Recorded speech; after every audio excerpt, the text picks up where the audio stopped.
KKR के वो 5 superstar जिनके पीछे ऑक्शन में इस बार मचने वाला है हाहाकार। जी हाँ, केकेआर ने वो 5 सुपरस्टार खिलाड़ी बनाए जिनके पीछे इस बार ऑक्शन में हाहाकार मचेगा। बहुत मोटी रकम इन खिलाड़ियों के पीछे ऑक्शन में खर्च होने वाली। और एक नहीं, इन 5 सुपरस्टार के खिलाड़ियों के पीछे केकेआर जाएगी, इन 5 खिलाड़ियों के पीछे मुंबई जाएगी, इन 5 खिलाड़ियों के पीछे गुजरात जाएगी, इन 5 खिलाड़ियों के पीछे पंजाब जाएगी, इन 5 खिलाड़ियों के पीछे आरसीबी जाएगी। इन 5 खिलाड़ियों के पीछे 5 टीमें जाने वाली हैं और जाहिर तौर पर बहुत बड़ी रकम इन 5 खिलाड़ियों को मिलने वाली है। अब वो 5 खिलाड़ी कौन से हैं, चलिए इस पर डिस्कस करते हैं, क्योंकि ये 5 खिलाड़ी जब भी ऑक्शन में आएंगे भाई साहब हाहाकार मच जाएगा। बहुत मोटी रकम ये पांचों खिलाड़ी जो हैं आईपीएल 2025 के ऑक्शन में पाने वाले हैं। फटाफट आप लोगों को बता देता हूं कि 5 खिलाड़ी कौन से हैं, उसके बाद में आप भी कमेंट करके बताइएगा कि आपके हिसाब से कौन सा खिलाड़ी केकेआर का सबसे महंगा जाने वाला है। और चैनल को सब्सक्राइब और बेल आइकन को प्रेस जरूर कर देना ताकि जब भी हमारी कोई वीडियो है आप लोगों को जानकारी मिल जाए। तो चलिए शुरू करते हैं वीडियो। तो केकेआर का सबसे पहला सुपरस्टार जिसके पीछे इस बार ऑक्शन में हाहाकार मचने वाला है और कई सारी टीमों को इस खिलाड़ी की जरूरत है, उसका नाम क्या है? Phil Salt. क्योंकि कई सारे खिलाड़ियों को, टीमों को विकेट कीपर बल्लेबाज की जरूरत है। आप केकेआर की बात कर लीजिए, आरसीबी की बात कर लीजिए, मुंबई की बात कर लीजिए, गुजरात की बात कर लीजिए, दिल्ली की बात कर लीजिए, तमाम टीमों को विकेट कीपर ओपनर की जरूरत है। और फिल सॉल्ट किस तरीके के खिलाड़ी हैं आप लोगों को पता है। तो फिल सॉल्ट के पीछे सारी की सारी टीमें जाने वाली हैं और जैसे ही फिल सॉल्ट का नाम आएगा भाई साहब इन खिलाड़ियों का दिमाग एकदम घूम जाएगा और ये टीमें जो है वो फिल सॉल्ट के पीछे 100% जाने वाली है, किसी भी कीमत पर जाने वाली है। आप मेरी बात को लिख कर रख लेना। फिल सॉल्ट इस तरीके के बल्लेबाज है, विकेट कीपर बल्लेबाज है ना, ओपनर बल्लेबाज और तूफानी अंदाज में खेलते हैं। हर टीम को ऐसे बल्लेबाज की जरूरत है। 2024 में केकेआर के लिए कर चुके हैं, हर किसी ने देखा है। तो भाई साहब मुंबई को भी विकेट कीपर की जरूरत है। वहां पर ईशान किशन को शायद मामला गड़बड़ हो जाए। दिल्ली को भी जरूरत है क्योंकि ऋषभ पंत चले गए। गुजरात को जरूरत है, वहां भी तमाम विकेट कीपर निकल चुके हैं। आरसीबी को भी जरूरत है और केकेआर को तो जरूरत है। तो इन तमाम टीमों को जो है विकेट कीपर बल्लेबाज की जरूरत है।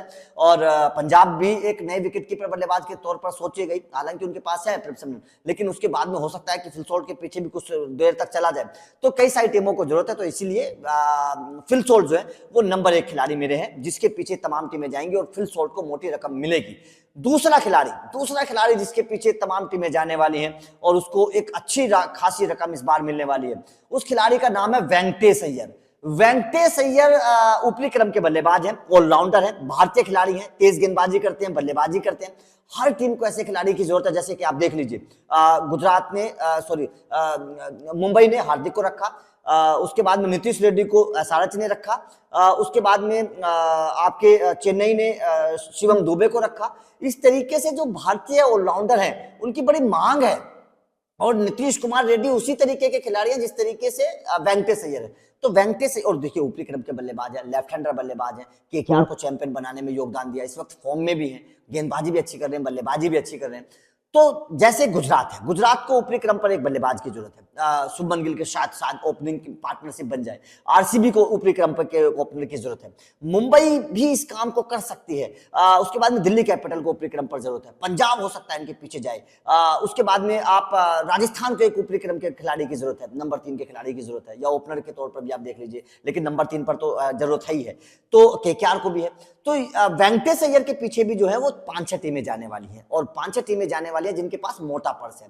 तो ऐसे में वेंकटेश अय्यर के पीछे भी अच्छी खासी रकम खर्च हो सकती है। और सबसे बड़ी बात क्या है कि नौजवान खिलाड़ी हैं, आने वाले 5 साल तक जो भी टीम इन्वेस्ट करेगी वो फायदे में रहेगी। वेंकटेश अय्यर के पीछे जो भी टीम इन्वेस्ट करने वाली है उसको कोई नुकसान नहीं होने वाला है। 2 हो गए। नंबर 3 खिलाड़ी नीतीश राणा। नीतीश राणा एक ऐसा खिलाड़ी है केकेआर का जिसको कैप्टन के तौर पर भी देखा जा रहा है, जिसको बल्लेबाज भी है, जो गेंदबाज भी है, जो नंबर 3 नंबर 4 का अच्छा खिलाड़ी भी है।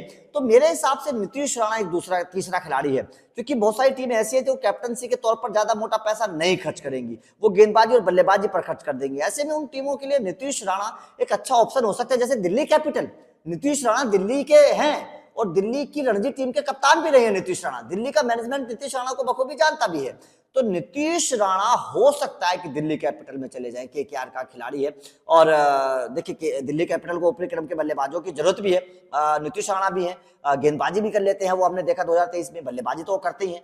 तो नीतीश राणा के पीछे भी बहुत सारी टीमें जा सकती हैं, जैसे गुजरात भी जा सकती है नीतीश राणा के पीछे, केकेआर तो जाएगी, दिल्ली भी जाएगी, हो सकता है राजस्थान भी। नीतीश राणा नंबर 3 के खिलाड़ी हैं, अच्छी बल्लेबाजी करते हैं वो भी चली जाए, हो सकता है कि इनके पीछे आरसीबी चली जाए। तो ऐसी कई सारी टीमें जो हैं वो नीतीश राणा के पीछे जाने की कोशिश जरूर करेंगी। हो सकता है कि लखनऊ चली जाए, तो ऐसी टीमें भी नीतीश राणा के पीछे जाएंगी। तो नीतीश राणा को भी, और सबसे बड़ी बात क्या है कि होनहार खिलाड़ी हैं, लखनऊ से तो कॉन्टैक्ट भी, क्योंकि इस वक्त यूपी की रणजी टीम के कैप्टन भी है।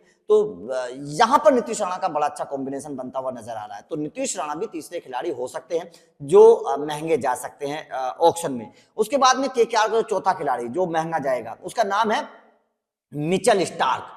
मिचेल स्टार्क की गेंदबाजी की ताकत देखिए, जब जिस वक्त 2024 में मिचेल स्टार्क आए थे उस वक्त किसी को अंदाजा नहीं था कि मिचेल स्टार्क इतने महंगे चले जाएंगे। उस वक्त किसी को पता ही नहीं था कि मिचेल स्टार्क के पीछे इतनी मोटी रकम चली जाएगी। लेकिन गंभीर का दिमाग था, गंभीर ने दिमाग लगाया, मिचेल स्टार्क के ऊपर ऐसा पैसा बरसाया, ऐसा पैसा बरसाया कि हर कोई देखता रह गया, आंखें फट गई मिचेल स्टार्क के पीछे जब इतनी मोटी रकम लगी। तो जाहिर तौर पर मिचेल स्टार्क की रकम को देखकर हर कोई हैरान था। लेकिन जो कारनामा मिचेल स्टार्क ने करके दिखाया, कहते हैं ना कि बड़ा खिलाड़ी बड़े मैचों में चलता है, और मिचेल स्टार्क ने जो 2 बड़े मैच थे, सेमीफाइनल और फाइनल, दोनों में अच्छा परफॉर्मेंस करके दिखाया। और यही एक बड़े खिलाड़ी की पहचान होती है। और मिचेल स्टार्क की रकम इसीलिए बढ़ सकती है इस बार, क्योंकि Mitchell Starc left arm pacer है, गेंदबाजी तो करती है, बल्लेबाजी भी थोड़ी बहुत कर लेते हैं और मैच विनर खिलाड़ी है।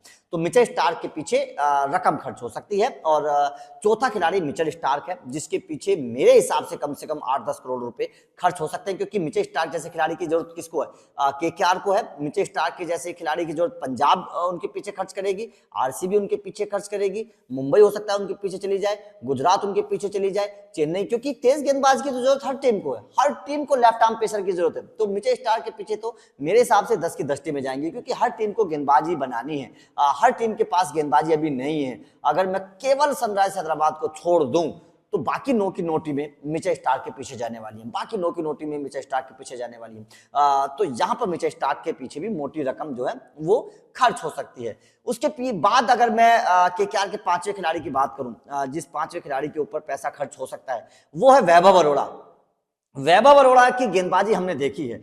भारतीय गेंदबाज हैं, होनहार गेंदबाज हैं, आने वाले 5 सालों के लिए किसी भी टीम के लिए अच्छा इन्वेस्टमेंट हो सकते हैं वैभव अरोड़ा।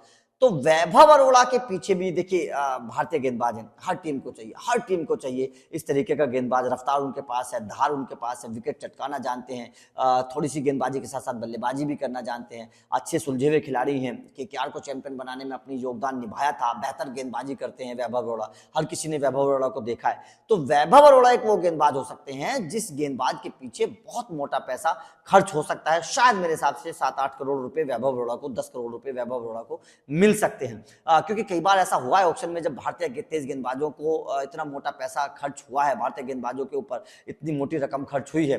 तो ऐसे में मेरे हिसाब से शायद जयदेव उनादकट को देख लीजिए, राजस्थान ने कितना मोटा पैसा दे दिया था एक बार ऑक्शन में। तो वैभव अरोड़ा ऐसा हो सकते हैं, इसमें कोई प्रॉब्लम नहीं, और किसी को उम्मीद भी नहीं थी उस वक्त जयदेव उनादकट के पीछे इतना मोटा पैसा खर्च हो जाएगा, और लेफ्ट आर्म पेसर थे।